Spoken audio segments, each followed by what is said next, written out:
말씀하시기를 나는 율법을 폐하러 온 것이 아니고 율법을 완성하기 위해서 오셨다 말씀하셨는데 계속해서 주님께서는 율법의 완성자뿐 아니라 율법의 수요자, 그러니까 하나님께서 예수님을 통해서 이제 새로운 어떻게 보면 율법을 전해주는 율법을 전하는 자로서 율법을 새롭게 말씀하시는 자로서 주님께서 지금 산상수훈의 말씀을 계속해서 말씀하고 있습니다. 하나님 나라 백성으로서의 율법의 삶을 사는 것이 어떠한 것인지 이미 있었던 율법의 내용들을 다시 재해석하고 있습니다. 바리새인들과 서기관들처럼 외적으로 인간적인 방법으로, 인간적인 의로, 인간적인 노력으로 지켜왔던 그 율법이 아니라 이제 하나님께서 전적으로 변화시킨, 전인격적으로 변화된 외적 준수가 아니라 이 내적 준수, 마음의 변화된 모습으로 지키는 것이 어떠한 것인지를 지금 설명해주고 있는 것이죠. 그렇기 때문에 기존의 바리새인들과 서기관들이 가지고 있었던 해석보다 더 엄격합니다. 어떻게 보면은 바리새인들이 감히 지키지 못하는 기준들을 지금 계속 내세우고 있는 것이죠. 그러니까 그 의미는 인간적인 방법으로는 할 수 없기 때문입니다. 그래서 오늘도 간음에 대해서, 이혼에 대해서, 맹세에 대해서 이미 나와 있었던 율법이지만 그 율법의 의미, 하나님께서 원하시는 율법의 완성자 수준의 의미가 무엇인지를 지금 다시 한번 설명해주고 있는 것이죠. 그 설명을 우리가 쭉 보면 하나님의 이 기준에 인간적인 노력과 방법으로는 가능하지 않다는 것을 깨달아야 됩니다. 깨닫는 것이 1차적인 목표고, 두 번째는 도달할 수 없기 때문에 포기하라는 것이 아니고 하나님께서 우리를 구원해 주신 새로운 피조물이 되지 않으면은 이거를 결코 율법의 사람으로 살아갈 수 없다는 것을 알아야 된다는 것이죠. 그래서 우리 믿는 사람들은 늘 끊임없이 십자가를 통한 그 구속의 은혜, 그리고 성령님께서 늘 우리와 함께 하시지 않는다면 하나님께서 원하시는 삶을 결코 살 수 없다. 그거를 늘 인식하면서 살아가야 되는 거예요. 신앙생활 하다 보면 이거를 잊어버려요. 마치 내가 나의 의로, 나의 노력으로 지켜진 것처럼 생각합니다. 우리 일상적인 대화에서도 그게 그냥 넌지시 흘려나. 내가 좀 더 노력해야 되는데, 이 노력은 율법을 지키기 위한 노력이라기보다는 십자가를 온전히 의지하는 노력이 돼야 되고, 성령님께서 내 안에 역사하시도록 하는 나를 비우는 그런 노력인데, 그게 아니라 내가 좀 더 하나님이 기뻐하시는 삶을 향해서 나아가야지, 이런 노력은 바리새적인 노력으로 잘못 나아갈 수 있다는 것이죠. 그러니까 그걸 늘 인식하면서 살아야지. 그 인식하기 잃어버리기 시작하면 내가 노력한 걸로, 내가 변화된 걸로 그렇게 잘못 이해할 수 있다는 거예요. 그래서 먼저 간음에 대한 이야기를 좀 들어가려고 합니다. 간음하지 말라. 이거는 이제 10계명 중에서 7번째 계명이죠. 간음하지 말라 했다는 것을 너희가 들었으나, 28절에 나는 너희에게 이르노니, 우리 주님께서 나는 너희에게 이르노니를 지금 여러 번 이야기합니다. 그건 뭐냐면 율법을 전하는 자, 율법을 새롭게 제정하시는 분, 이 율법의 주체, 율법의 그 핵심이 바로 주님이시다라고 하는 것을 지금 이야기합니다. 이전에 어떠한 유대인의 스승도 이렇게 가르치는 사람이 없었습니다. 그러니까 누구누구가 말하기를 율법에는 이렇게 기록되기를, 이런 식으로 했지. 또 율법에 누가 이렇게 기록되어 있는데 누가 설명하기를, 이런 식으로 사람들의 이름에 권위를 부여해가지고 자신의 말에 권위를 인정했지, 자기 스스로가 나는 너희에게 이렇게 말한다라고 본인이 새로운 권위자로서 설교를 가르친 적이 없습니다. 그래서 이 백성들이 예수님의 이 산상수훈의 말씀을 듣고 놀래버리는 거죠. 왜? 이 말씀은 다른 바리새인들과 서기관들과 틀리다는 거예요. 왜 틀립니까? 예수님 자신이 나는 너희에게 이르노니, 그러니까 자신이 율법의 제정자로서 율법을 가르치는 자로서 율법의 그런 주체로서 지금 말씀하고 있기 때문에 그렇습니다. 그래서 이런 표현이 중요합니다. 28절에 나는 너에게 이르노니 음욕을 품고 여자를 보는 자마다 마음에 이미 간음하였느니라. 그러니까 나는 그냥 그 이전에 바리새인들과 서기관들 또 대부분의 유대인들의 이해는 간음이라고 하는 그 행위를 외적 행위를 하지 않으면 십계명을 지킨 거라고 생각을 했는데 예수님은 뭐라고 하냐면 음욕을 품고 여자를 보는 자마다 마음이 이미 간음하였다라고 이야기합니다. 그러니까 이거는 이 기준이 외적 기준이 아니라 마음의 기준으로 넘어가 버리는 거죠. 29절에 그래서 지금 그 죄된 부분에 대한 심각성을 예수님께서 말씀하시면서 만일 내 오른 눈이 그러니까 여자를 보고 이제 음욕을 품는 그게 오른 눈이었다면 너를 실족하게 하거든 빼어내 버리라. 내 백체 중 하나가 없어지고 온몸이 지옥에 던져지지 않는 것이 유익하며 또한 만일 내 오른손이 너로 실족하게 하거든 찍어내 버리라. 내 백체 중 하나가 없어지고 온몸이 지옥에 던져지지 않는 것이 유익하니라. 예수님의 이 산상수훈의 말씀을 듣고 있었던 당시에 율법을 잘 지키고 있었다라고 하는 사람들이 이 이야기를 들으면 뭘 생각해야 되냐면 나는 율법에 이 주님께서 말씀하시는 이 기준에 결코 도달할 수 없는 존재구나. 그거를 깨달았어야 되는 거예요. 깨닫고 그러면 어떻게 하면 내가 하나님이 기뻐하시는 삶을 살 수 있습니까? 어떻게 이 마음에 끊임없이 끓어오르고 있는 이 죄된 속성으로부터 내가 벗어날 수 있습니까? 방법은 십자가밖에 없는 것이죠. 십자가를 통해서 우리는 이 죄로부터 자유함을 얻게 되었고 구속함으로부터 자유를 얻게 되었기 때문에 우리는 뭐예요? 하나님께서 원하시는 새로운 피조물로서 이제 살아갈 수 있는 능력이 주어지고 또 뭐예요? 죄를 다스릴 수 있는 능력이 우리에게 주어진다는 것입니다. 그런 모습으로 이 율법을 접근하지 않는다면 끊임없이 순간순간 내가 지켰다라고 착각할지 모르겠습니다만은 온전한 변화는 일어나지 않는다는 것이죠. 31절에 이제 이혼에 관한 율법으로 또 넘어갑니다. 또 일러스되 누구든지 아내를 버리려거든 이혼 증서를 써줄 것이라. 성경을 읽어보면은 그 모세도 신명기에 이혼 증서를 써주는 내용이 있습니다. 신명기 구약성경 24장 1절에 사람이 아내를 맞이하여 데려온 후에 그에게 수치되는 일이 있음을 발견하고 그를 기뻐하지 아니하면 남편이요 이혼 증서를 써서 그의 손에 주고 그를 자기 집으로 내보낼 것이요. 그러니까 이혼 증서를 써서 합법적인 이 결혼이 이게 파기되는 것이 이미 모세 시대부터 있었다라고 하는 것입니다. 근데 그걸 가지고 사람들이 뭐예요? 자기의 그 죄된 그러니까 율법이 인간이 죄된 속성들을 가지고 있는데 그거를 오용하는 것으로 자꾸 율법이 그물망을 이렇게 잘 피해 나가는 것으로 지금 사용되는 것에 대해서 예수님께서 율법은 우리 본질적인 변화가 일어난 자에게 하나님 나라의 백성다운 삶의 모습을 보여주는 건데 이게 마치 무슨 인간적인 어떤 법을 내가 이렇게 해서 지키고 외적으로 지켜지는 것처럼 하면서 내 욕망을 마음대로 하는 그런 걸로 오용돼서는 결코 안 된다는 말씀으로 지금 이혼에 대한 이야기를 하는 거예요. 나는 너에게 이르노니 예수님께서 직접 말씀하신 누구든지 음행한 이유 없이 아내를 버리면 이는 그로 간음하게 하며 또 누구든지 버림받은 여자에게 장가드는 자도 간음함이니라.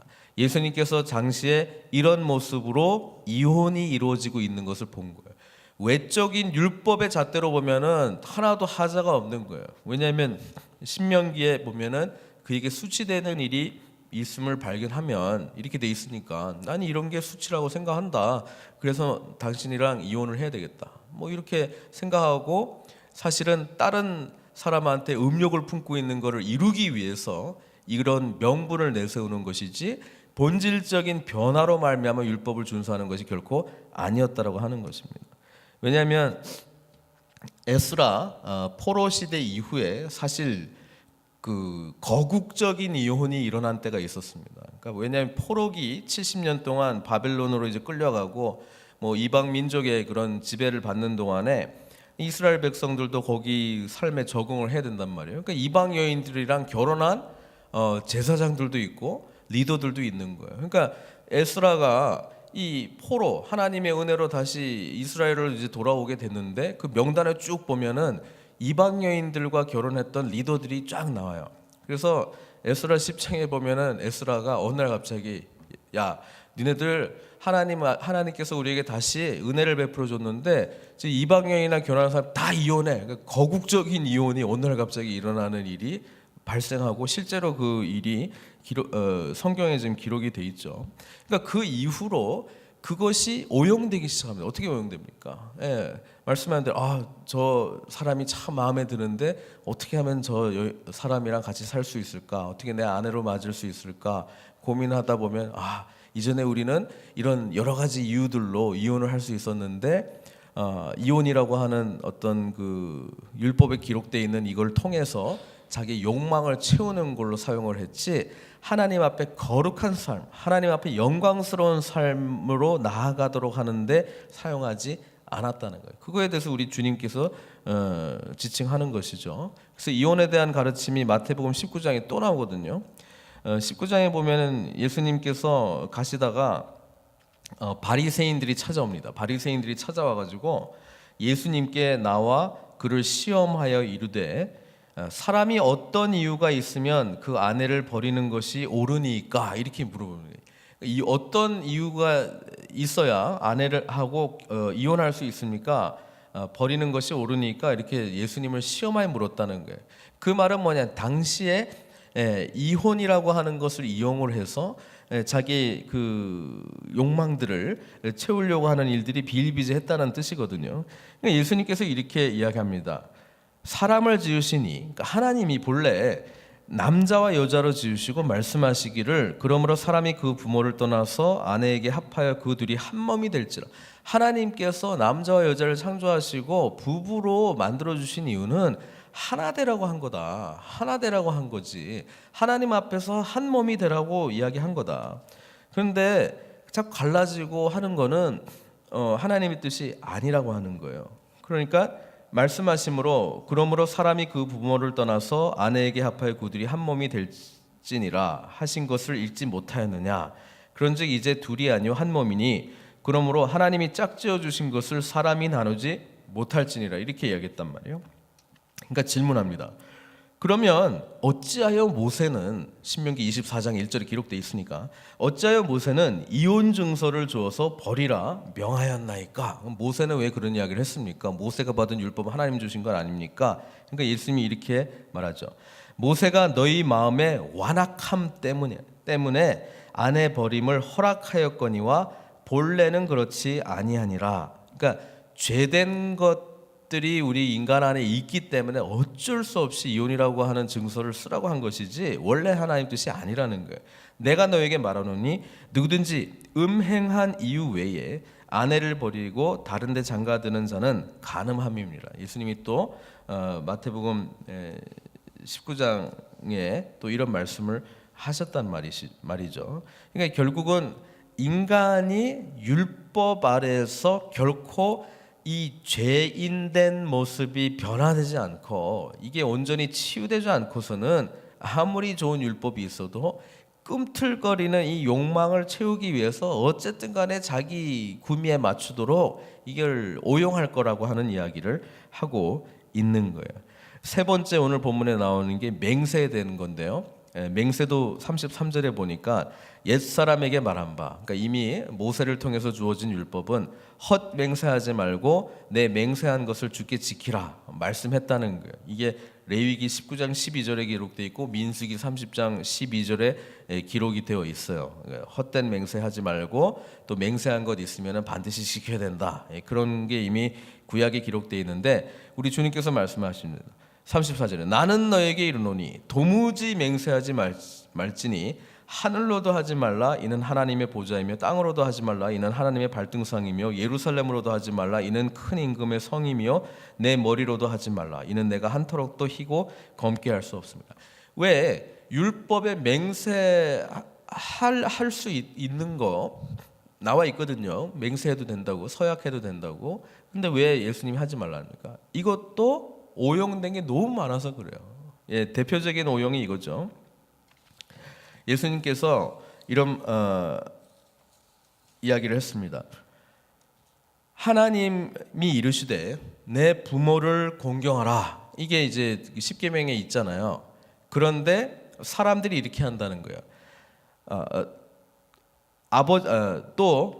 아버지나 어머니를 비방하는 자는 반드시 죽임을 당하리라. 그러니까 이 율법이 있단 말이에요. 근데 너희는 이르되, 재밌죠? 나는 너에게 이르노니. 근데 너희는 이르되, 율법을 자기 욕망을 이루기 위한 것으로 오용하고 재해석하는 거예요. 어떻게 해석했냐면은 누구든지 아버지에게나 어머니에게 말하기를 내가 드려 유익하게 할 것이 하나님께 드림이 되었다. 이게 무슨 말이냐면 자기 아들들이 부모를 공경해야 되는 그런 책임이 있는데 이 재산을 하나님께 드림이 되었다 이렇게 선포를 해버렸단 말이에요. 맹세를 해버렸단 말이에요. 그러면 이거는 터치를 못하는 거예요. 그러니까 이거죠. 이 재산을 가지고 자기 부모를 공양해야 되는데 그거를 사용하지 않기 위해서 하나님께 내가 드림이 되었다, 내가 하나님께 바치려고 이거를 드림이 되었다라고 선포를 해버렸단 말이에요. 그러니까 이걸 핑계로 해가지고 뭐예요? 뭘 안 하겠다는 거예요? 부모 공양 안 하겠다는 거예요. 그러니까 그런 일들이 있었다는 거예요, 그때 당시에. 그러니까 맹세는 반드시 지켜야 된다고 율법에 되어 있기 때문에 내가 하나님 앞에 맹세했다, 어떡하지? 이거는 내가 터치 못하는데. 그러니까 그렇게 하면서 뭐예요? 진짜는 자기가 부모님을 공양해야 되는 책임을 안 하려고 그렇게 하나님께 맹세한 것을 지켜라라고 하는 율법을 뭐예요? 자기 구미대로 자기 욕망을 이루기 위해서 사용해 버렸다 이 말이에요. 그거에 대해서 우리 주님께서 말씀하시는 거죠. 이 맹세라고 하는 것은 사실 뭐예요? 하나님과 우리의 언약적 관계인데 너희들이 그걸 완전히 지금 너희들의 욕망을 이루기 위해서 오용하고 있구나, 잘못 사용하고 있구나. 그러니까 맹세하지 마라. 차라리 뭐예요?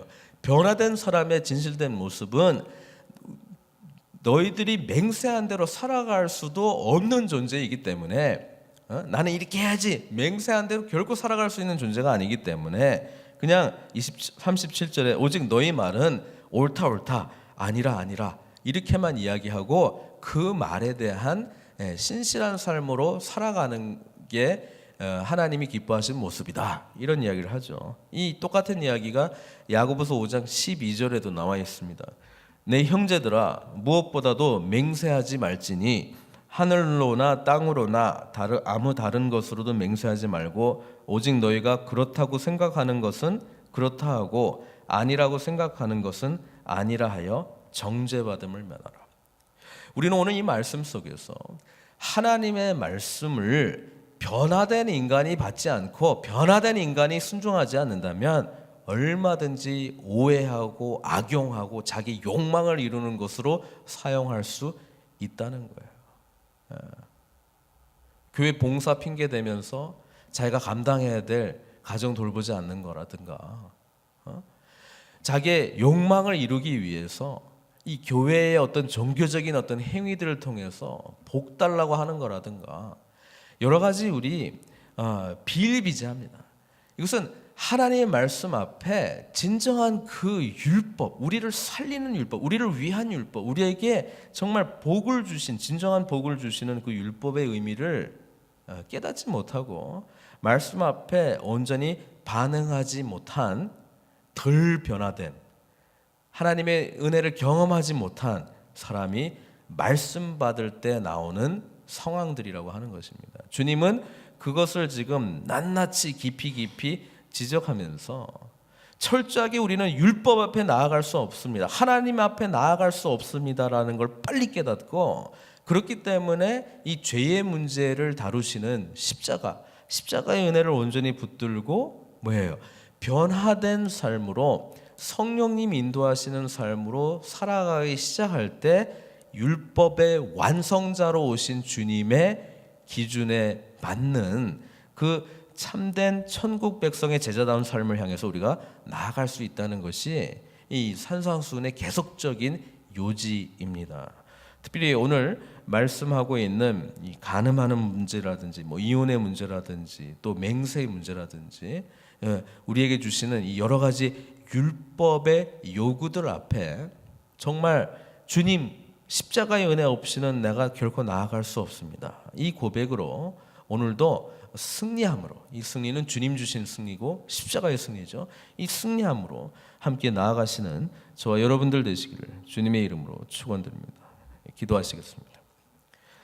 사랑의 하나님, 오늘 산상수훈의 말씀, 천국 백성의 대헌장, 이 말씀 앞에 우리 무릎 꿇습니다.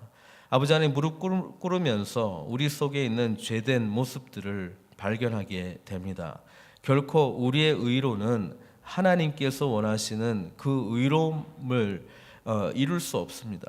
그것을 늘 기억하고 온전한 의로움을 주신 예수 그리스도의 십자가의 은혜를 기억하며 성령님의 능력 의지하며 하나님께서 기뻐하시는 삶을 향해 나아가는 저희들 다 될 수 있도록 축복하여 주시옵소서.